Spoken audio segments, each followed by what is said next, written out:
235 plus 7 plus 14 plus कितने is equal to 273। ये कौन सा नंबर गेम है महाभियोग का जिसकी वजह से ज्ञानेश बुरी तरीके से फंसे हुए हैं?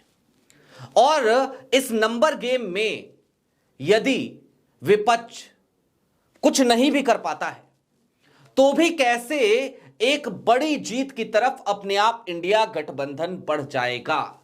जी हां, यह मामला वोट चोरी का है और वोट चोरी की लड़ाई जिसे सड़क पर मजबूती से राहुल गांधी लड़ते हुए नजर आ रहे हैं लगातार, अखिलेश यादव, ममता बनर्जी लगातार लड़ते हुए नजर आ रही हैं, सब गठबंधन लड़ते हुए नजर आ रहा है। अब कैसे उसी मुद्दे पर कहते हैं ना, सड़क से लेकर संसद तक, तो अब संसद में भी इस मुद्दे पर खुलकर के घिरते नजर आएंगे ज्ञानेश कुमार, और एक ऐसा रिकॉर्ड बनेगा जो इससे पहले कभी हुआ नहीं और भविष्य में भी कभी होगा कि नहीं होगा इसकी कोई गारंटी नहीं, क्योंकि पता नहीं इस तरीके की बेशर्मी फिर कब चुनाव आयोग में देखने को मिलेगी।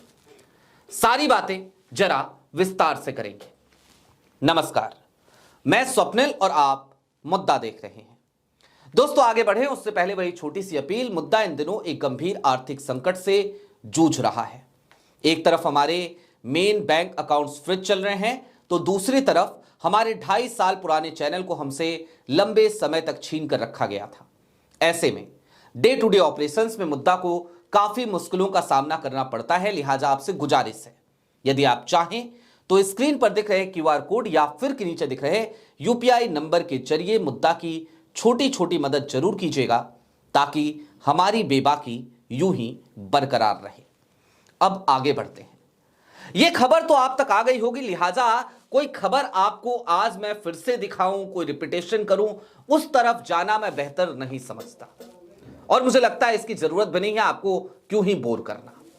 लेकिन हां, मैंने कहा है नंबर गेम की बात, तो जरा नंबर गेम को समझेंगे। दोस्तों, ये 235 तो इंटैक्ट नंबर है, इंडिया गठबंधन के पास है। कांग्रेस के ही 99 सांसद हैं प्लस पप्पू यादव हैं, तो 100 सांसद तो कांग्रेस के ही हो जाते हैं। उसके अलावा दूसरे नंबर की सबसे बड़ी पार्टी भारतीय जनता पार्टी है, 22 सांसदों के साथ डीएमके है, 27 सांसदों के साथ ममता बनर्जी की पार्टी है। ये 4 विपक्ष की सबसे बड़ी पार्टियां हैं जिनका जिक्र मैंने कर दिया, और इनमें तमाम दलों को मिलाते हुए आम आदमी पार्टी को अगर अलग रख दें तो 235 का आंकड़ा पहुंच जाता है इंडिया गठबंधन का। तो 235 तो इंटैक्ट है। अब ये 273 का आंकड़ा क्या छू पाएगा इंडिया गठबंधन, और छूने की जरूरत क्यों है, अब जरा उसको भी समझिए। दरअसल ममता बनर्जी ने इस बात का ऐलान कर दिया है, और इसको लेकर के वो आजकल दिल्ली में भी हैं। आज उन्होंने एक बड़ा क्रांतिकारी कदम उठाया, खुद वकील बन गई और खुद पहुंच गई सुप्रीम कोर्ट में, और सुप्रीम कोर्ट में जाकर के अपनी बात रखी। और सोचिए क्या हाल हुआ होगा आज मुख्य न्यायाधीश का या साथी जजों का, जब सामने एक प्रदेश के मुख्यमंत्री खुद आकर के एसआईआर के मामले में पैरवी कर रही हो, दलीलें रख रही हो। गजब का कारनामा आज ममता बनर्जी ने कर दिया, और ममता बनर्जी ने ही ऐलान किया है कि हम तो महाभियोग लाएंगे, और इसके लिए ममता बनर्जी विपक्ष के तमाम दलों से अब बैठ करके बातचीत करने जा रही है। लेकिन यह तो एक सीधी सी बात है कि विपक्ष के सांसदों से, विपक्ष के अलावा भी और किन किन लोगों से ममता बनर्जी बात करने जा रही हैं, या फिर कि ममता बनर्जी के अलावा और कौन कौन कहां कहां बात करने जा रहा है, अब जरा उस बात को समझेंगे। अब दोस्तों, मैंने आपसे कहा था 235 प्लस 14, ये 14 का आंकड़ा क्या है, सबसे पहले जरा वो जान लीजिए। 235 इंडिया गठबंधन और 14 वो सांसद हैं जो ना तो इंडिया गठबंधन में हैं और ना ही एनडीए के गठबंधन में।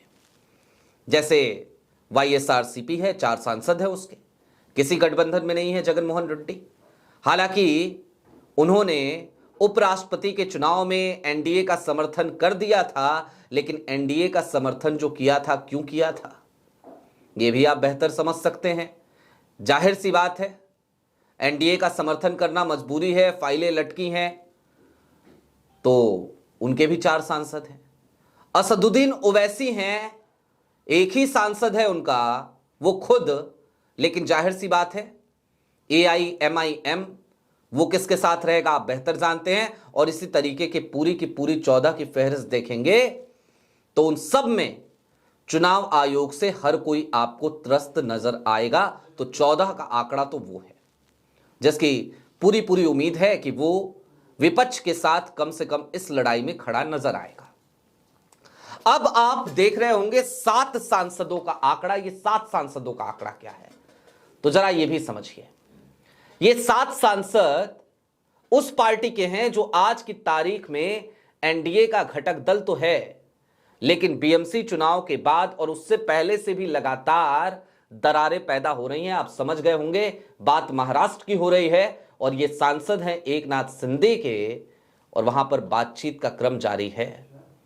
और बातचीत का जो क्रम जारी है ना, उसके बीच में अजीत पवार का असमय चले जाना और उसके बाद भारतीय जनता पार्टी की वो घृणित राजनीति का चश्मदीद होना एकनाथ शिंदे का, वो भी एक बड़ी वजह है। एकनाथ शिंदे वैसे भी BMC चुनाव के बाद खिंचे से नजर आ रहे हैं भारतीय जनता पार्टी से। और हालांकि ये दूरियां आज से नहीं है, ये तब से हैं जब विधानसभा चुनाव बीता था, मुख्यमंत्री नहीं बनने दिया गया था। उस समय भी आपने देखा होगा वो दिल्ली आए थे तो अमित शाह साहब के साथ जितनी तस्वीरें उस समय आई, हर तस्वीर में एकनाथ शिंदे साहब का चेहरा आपको उतरा हुआ नजर आया होगा। उसके पीछे का कारण यही था कि एकनाथ शिंदे साहब भयंकर नाराज थे। तो वो हैं 7 सांसद, एक सांसद NCP। और ये जो एक सांसद NCP के हैं, ये NCP अजीत पवार वाली NCP की बात हो रही है, तो आप समझ सकते हैं। अब दोस्तों ये आंकड़ा अगर आप मिला दीजिए 235 प्लस 14 प्लस 7 प्लस 1 और इसके साथ ही साथ फिर आप जोड़ लीजिए जरा सा TDP को। TDP चंद्रबाबू नायडू बड़े सरप्राइजिंग एलिमेंट हैं। और आज की तारीख में मुख्य चुनाव आयुक्त को हटाना वो सिर्फ और सिर्फ इंडिया गठबंधन के लिए, कांग्रेस के लिए या फिर कि वो ममता बनर्जी के लिए, इन लोगों के लिए जरूरी नहीं है। उन्हें हटाना आज की तारीख में जरूरत बन चली है NDA के उन तमाम छोटे घटक दलों की भी जो आज की तारीख में भारतीय जनता पार्टी की बैसाखी बने बैठे हैं, जिनकी वजह से केंद्र में मोदी जी की सरकार चल रही है। अच्छा, अब आप कहेंगे कि भाई उपराष्ट्रपति चुनाव में तो कुछ नहीं हो पाया। आप कहेंगे कि इतने मुद्दे आए, इन मुद्दों पे विपक्ष जो है वो कुछ नहीं कर पाया, पूरा NDA एकजुट रहा, तो भला महाभियोग लाके भी क्या करेंगे, नंबर गेम अगर पूरा नहीं हो पाया तो ठीक बात है। ये एक आप इसे कल्पना मान लीजिए इस नंबर गेम को। नहीं हो पाया तो भी क्या, नहीं हो पाएगा तो भी क्या होगा, जरा उसको समझिए। ये 235 और 214 तो कहीं नहीं जा रहे ना, ये तो इंटैक्ट आपको दिख रहे हैं। इक्का दुक्का इसमें बढ़ोतरी हो सकती है, घटने की संभावना फिलहाल हमें नजर नहीं आती। अगर आम आदमी पार्टी धोखा ना दे तो, आम आदमी पार्टी धोखा देगी तो इसमें 3 सांसदों की और कमी हो जाएगी। अभी राज्यसभा की नहीं, मैं सिर्फ और सिर्फ लोकसभा की बात कर रहा हूं। तो ऐसे में भी यह होगा कि जो इतिहास में नहीं हुआ, और इसे तो इस तरीके से कहा जा सकता है ना भूतो ना भविष्यति, क्योंकि आज की तारीख में जिस तरीके की बेशर्मी हमें चुनाव आयोग की तरफ से दिखाई दे रही है, मैं उम्मीद करता हूं कि अगर इससे ज्यादा बेशर्मी भविष्य में कभी चुनाव आयोग की तरफ से दिखाई देगी तो इसका मतलब होगा कि चुनाव आयोग जैसी कोई चीज होगी ही नहीं इस देश में। आज भी है कि नहीं है, इस पे बहस चली रही है, क्योंकि विपक्ष कुछ भी कहे, कितने भी सबूत दे दे, चुनाव आयोग बार बार फर्जीवाड़े वाला फैक्ट चेक करता है और कहता है बेसलेस आरोप हैं, बकवास है, आप जो कह रहे हैं उसमें कोई तथ्य नहीं है, इस तरीके की बातें चुनाव आयोग कर देता है। तो जाहिर सी बात है चुनाव आयोग आज की तारीख में है कि नहीं है, यह भी एक विमर्श का विषय है। और ऐसा नहीं है कि इस पे हम पहली बार विमर्श करेंगे, हम ना जाने कितनी बार कर चुके हैं। लेकिन अगर नंबर गेम में इंडिया अलायंस फेल हो जाता है तो भी अब तक के इतिहास में यह पहली बार होगा जब किसी चुनाव आयुक्त, मुख्य चुनाव आयुक्त को हटाने के लिए संसद में महाभियोग लाया जाएगा, और यह लाना अब तय हो चला है। पिछली बार भी इसकी पुरजोर तैयारी थी शीतकालीन सत्र में, लेकिन शीतकालीन सत्र में राहुल गांधी की अपनी यात्राएं थी और इस वजह से उस वक्त यह महाभियोग नहीं लाया जा सका, लेकिन इस बार सदन में महाभियोग लाकर ज्ञानेश कुमार की वो कहते हैं ना सीवी, तो वो सीवी बिगाड़ने की पूरी तैयारी इंडिया गठबंधन ने कर ली है। शुरुआत ममता बनर्जी ने करी है, सूत्रधार ममता बनर्जी हैं, लेकिन ममता बनर्जी के साथ समूचा विपक्ष आज की तारीख में उसी तरीके से खड़ा है जैसे अभी बीते 2 दिनों में आपने देखा होगा। राहुल गांधी को जब बोलने नहीं दिया जा रहा था, जब बार बार अड़ंगे डाले जा रहे थे, जब बार बार ओम बिरला साहब या फिर कि स्पीकर की कुर्सी पर बैठा हुआ कोई भी व्यक्ति वो लगातार राहुल को रोकने की कोशिश कर रहा था, तब समूचा विपक्ष एक साथ आकर खड़ा हो गया था। याद है ना आपको, ओम बिरला साहब ने कहा राहुल गांधी को रोकते हुए कि अब अखिलेश यादव जी बोल रहे हैं, आप मत बोलिए।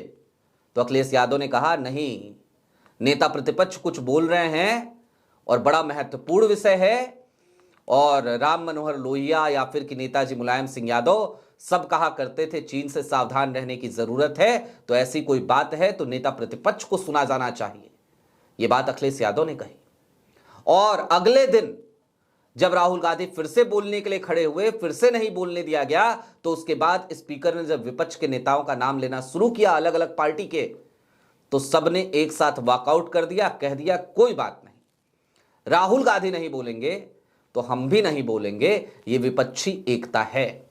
लिहाजा ये जो नंबर गेम है ना, ये वो वाला विपक्ष नहीं है जो 2019 में था, ये वो वाला विपक्ष भी नहीं है जो 2014 में था, ये वो विपक्ष है जिसके पास कम से कम सांसदों की इतनी संख्या जरूर है कि वो आज की तारीख में ज्ञानेश कुमार की सीवी उसे खराब करने की कुव्वत रखता है, और वो सीवी खराब होनी तय है। क्योंकि अभी तक जो कुछ भी चल रहा था वो सदन के बाहर चल रहा था, सदन के भीतर जो कुछ भी होगा वो रिकॉर्ड में होगा। आपकी क्या राय है कमेंट बॉक्स में जरूर बताइएगा। अभी के लिए दीजिए इजाजत। चलते चलते बस फिर से वही अपील, चैनल पे नए हो तो सब्सक्राइब करते हुए जाइएगा, सक्षम हो तो छोटी छोटी मदद मुद्दा की जरूर कीजिएगा। बहुत शुक्रिया।